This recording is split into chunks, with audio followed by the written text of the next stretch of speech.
This is our long-term bike for 2025. So more specifically, this is Gemma's. This is mine.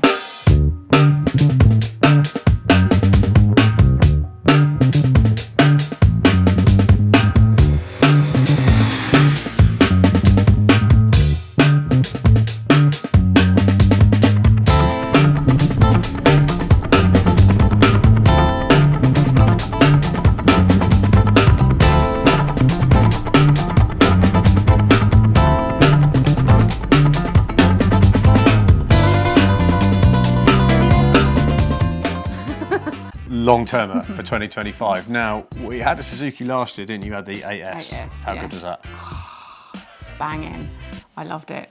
It was my security blanket. I could get back on it and chuck it around and have so much fun on it. I know, and you still did like 11,000 miles on it, even though you had, how many bikes did you test last year? 36 different bikes? Yeah, around about that, yeah. And you still did 11,000 miles on the 8S. And I agree, that bike, the engine on that bike is...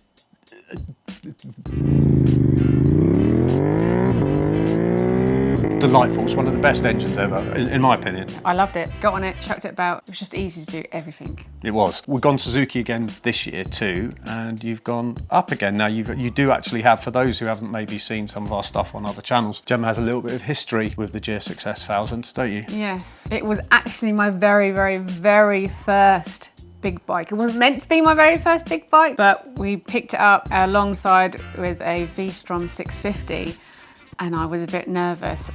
Holy shit balls, look at the fucking size of it. Not because of the power, because of the height. God. Oh my God. Oh, fucking hell. And I was coming to junctions and thinking, oh my God, if there's a camber there, I'm going to drop this. And because it was my first big bike, I started to panic. Beej, help me, what do I do? And he said, just take this one. And I was like, oh no, okay. Straight off a GSXR/GSX-125, 5 minutes on a V-Strom 650. Probably now I'll be fine. You'd be I fine have on it ridden now. one. Yeah, They were fine. You got straight onto 1,000, onto that, yeah. 140 horsepower at the wheel, motorbike, straight basically off passing your test. But what it did do was shine a light on one particular aspect to this bike, didn't it? Pulling away, the clutch assist was, everything was easy on it and it wasn't overwhelming. I didn't have to think, oh my God, can I get off the lines? Am I going to stall it? Everything was very smooth. We think we banged it down to C mode, didn't we? No, B mode. B mode to start with. And then we started to play around. It only took you a couple of days to put it into A mode. And this is, again, just brand new. But you were on that bike for ages and you didn't have any problem with it at all, did you? Not one problem. Banging first bike for me. I know you're not meant to go up to 1,000cc, but if you do, I was very happy on that. It's not the advice you give to people normally, but if you did, that is one hell of an option because it's just so usable, it's friendly, it's lovely, like you say, low seat. Seating position's nice, throttle control's nice, everything's nice. And then we got another one last year, so about a year and a half after that, we got another one off Suzuki because we were trying out Bridgestone T33s, which we'll come back to in a second. And I think I touched that bike once in 3 months. So we did like 6,000, we did, Gemma did 6,000 miles on that bike in 3 months. And this is still whilst having, other test bikes. You still put the miles in and those particular tyres. I just wanted to, have some memories. It would have been nice if I had a go just once. It is what it is. Charming. Anyway, so this though is our long-term bike. This is just gone over 2,000 miles. So we have had it a while. If you go and look on Gemma's Instagram, our TikTok, you will see we've already done some videos on this. So one of the things we did do pretty early doors was we got rid of the tyres.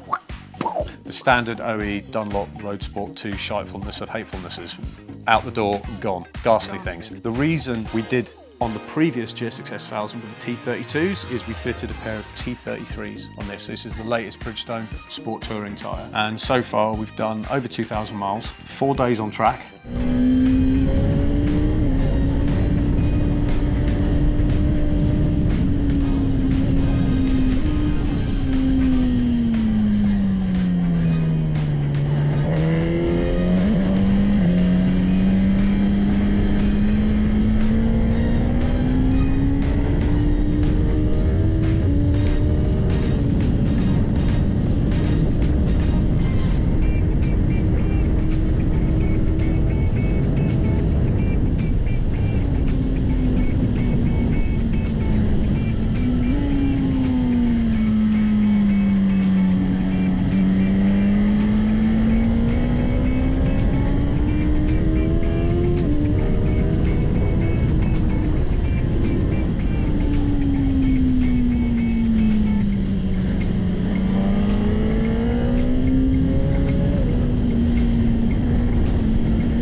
are so much better on track than pretty much any sport touring tyre I've ever tried. Ordinarily, sport touring tyres going on track, I'm like, easy does it, but we managed to thrash this around and it was actually really good. In fact, it was providing so much grip. It's given some inspiration about what we want to do with this bike suspension-wise, because we want to make it turn a bit faster, we want to make the handling a bit, make it less roadster, more sportier, and with the amount of grip we've got through this, we can easily do that. We can take a bit more weight off the rear, stuff like that. Anyway, we have a plan for how this is going to go, but we did have to make one really quick change, which was the brake pads.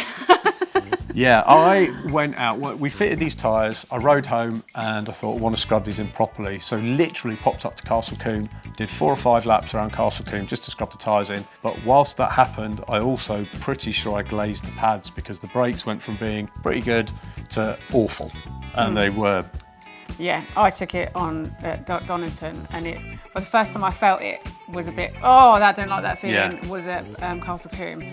And I said to Beach, what's going on with it?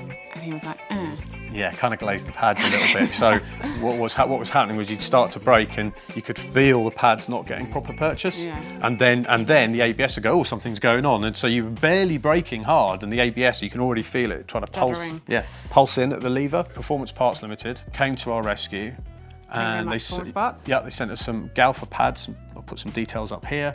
And you had them changed out at Donington. So you started at Donington. Yeah, I wanted to see how it felt on Donington, and it was still not giving me a comfortable feeling. So the guys changed it on my brake. So they were fantastic. Thank you so much. And so much better. Oh my God, yeah. First of all, a bit spongy, but it's new brakes. But they did warm up really, really, really quickly, and the confidence came back in my ability to stop.